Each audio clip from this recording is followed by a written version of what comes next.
নমস্কার বন্ধুরা, আজ আমি আপনাদের দেখাবো কিভাবে নিরামিষ চিলি পনির তৈরি করা হয়। তো প্রথমেই আমরা দেখে নেব, এখানে কিছু পরিমাণ লঙ্কা নিয়ে নিয়েছি, ক্যাপসিকাম কুচো করে নিয়েছি, আদা ও টমেটো। এরপরেই আমরা পরিমাণ মতো কি লাগবে, ময়দা, কর্নফ্লাওয়ার, হিং, সেই সবগুলো দেখে নেব। আর আমাদের আজকের রেসিপি চিলি পনির, নিরামিষ চিলি পনির, তার সঙ্গে থাকবে ডালের বড়া দিয়ে একটা তরকারি হবে, একটা কোনো সবজি তৈরি হবে। তো আপনারা আমাদের সঙ্গে থাকুন, পরপর দেখতে থাকুন কিভাবে কি আমরা এই রেসিপিটা তৈরি করতে থাকি। তো বন্ধুরা এখানে দেখে নিয়েছেন, এখানে দেখুন আমরা কিভাবে এখানে কতটা পরিমাণ কিছু পরিমাণ কর্নফ্লাওয়ার নিয়েছি, তার সঙ্গে হিং, লঙ্কা গুঁড়ো, আর এখানে আমরা কিছু পরিমাণ পনিরগুলোকে কেটে নিয়েছি, সুন্দর সুন্দর রাউন্ড রেক্ট্যাঙ্গুলার শেপে কেটে নিয়েছি। আর এই যে দেখুন, আমরা কিছুদিন আগে আমি অর্ডার করেছিলাম অ্যামাজন থেকে ভিভার no onion no garlic ketchup, তার সঙ্গে ডার্ক সোয়া সস। এইগুলো ব্যবহার করেই আমরা এই পুরো রেসিপিটা তৈরি করব, এই সস দুটো ইউজ করে।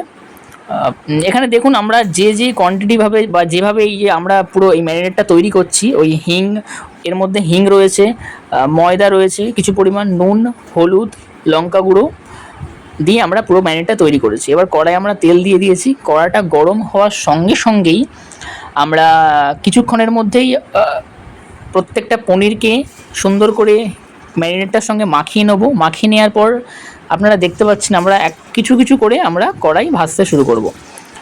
এবার লো ফ্লেমে প্রথমে ভাজবো, যাতে মানে পনিরটা কোনো রকমভাবে ভেঙে না যায়। তো আপনারা দেখুন স্টেপ বাই স্টেপ আমরা কিভাবে প্রত্যেকটা পনিরকে ভেজে আস্তে আস্তে ধীরে ধীরে তুলবো, যাতে একটাও পনির ভেঙে না যায়, কারণ ভেঙে গেলে রেসিপিটা সেরকম দেখতে ভালো লাগবে না। তো বন্ধুরা দেখুন আমি কিভাবে আমরা পরপর এটা তৈরি করি।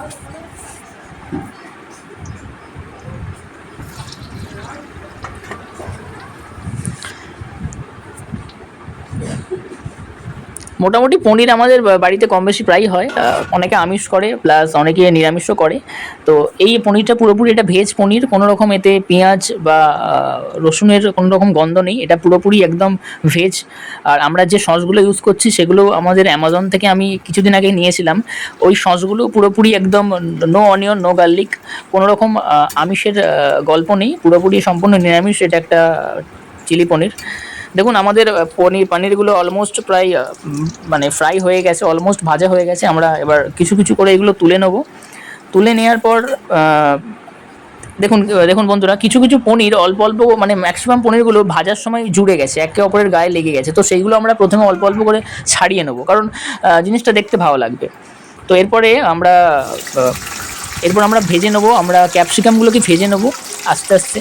লো ফ্লেমে ক্যাপসিকামগুলো ভাজবো। ক্যাপসিকাম ভাজার পর আমরা লঙ্কাগুলো দেবো, লঙ্কা, টমেটো অল্প অল্প করে দিয়ে আমরা ভাজবো।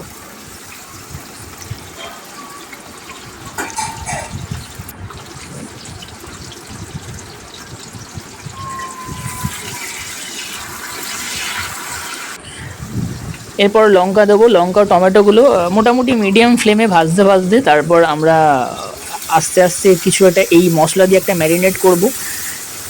এই মশলাটাকে একটু একটু একটু আস্তে আস্তে নাড়বো, একটু সময় লাগবে, মশলাগুলো একটু ম্যারিনেট হতে একটু সময় লাগবে।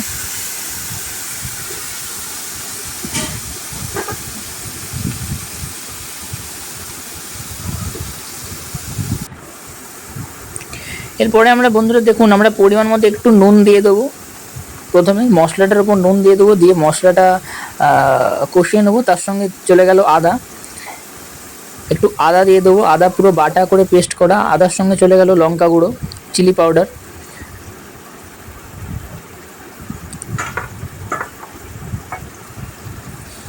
তারপরে সানরাইসের একটু গরম মশলা, বা না সানরাইসের গরম মশলা না, সানরাইসের একটু লঙ্কা গুঁড়ো আর একটু দিয়ে দেবো পরিমাণ মতো। তারপরে জিনিসটাকে আস্তে আস্তে একটু মশলাটা রেডি করব। মশলাটা রেডি করতে করতে মোটামুটি যতটুকু সময় লাগে সেইটুকু সময় আর একটু পরিমাণ মতো চিনি দিয়ে দেবো। চিনিটা দিলে অ্যাটলিস্ট আমাদের যে চিলি পনির মানে তার স্বাদটা শুধু যে ঝাল নয় তা নয়, শুধু ঝাল থাকবে সেটা নয়, তার মধ্যে কিছুটা পরিমাণ মিষ্টিও থাকে চিলি পনিরের মধ্যে।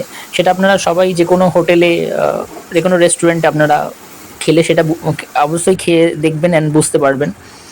তারপর আমরা দেখতে পাচ্ছেন এখানে ডার্ক সোয়া সসটা কিছুটা পরিমাণ দিয়ে দিলাম, পরিমাণ মতো 1 চা চামচের মতো, 1 টেবিল স্পুনের মতো। তারপরেই দেখুন আমরা আমাদের যে কেচাপ সসটা রয়েছে সেই সসটাও চামচে করে পরিমাণ মতো কিছুটা দিয়ে দেবো। অলমোস্ট আপনার বাড়িতে যদি চারজন থেকে 5 জন বা 6 জনের মতো ফ্যামিলি মেম্বার থাকে, তো আশা করি এই যতটুকু পনির রয়েছে, এই পনিরটা টোটাল 250 গ্রামের পনির রয়েছে। 250 গ্রামের পনির মোটামুটি আপনাদের 4 থেকে 5 জনের জন্য এনাফ। তো দেখুন আমরা পুরো মশলাটা, বন্ধুরা আমরা মশলাটা পুরোপুরি আস্তে আস্তে ম্যারিনেট করছি।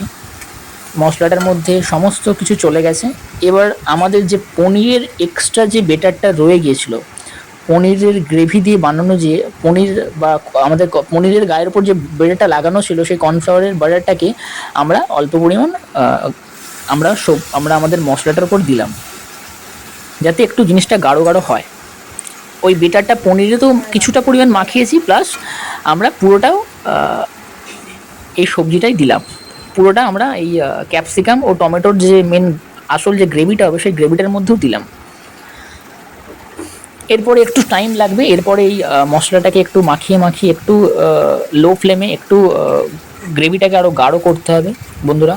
তো গাঢ় করার পর একটু পরিমাণ জল দিয়ে একটু জিনিসটাকে গাঢ় করতে হবে। গাঢ় করার পর এরপরে কিছুক্ষণ পর আমরা পনিরটা দেবো।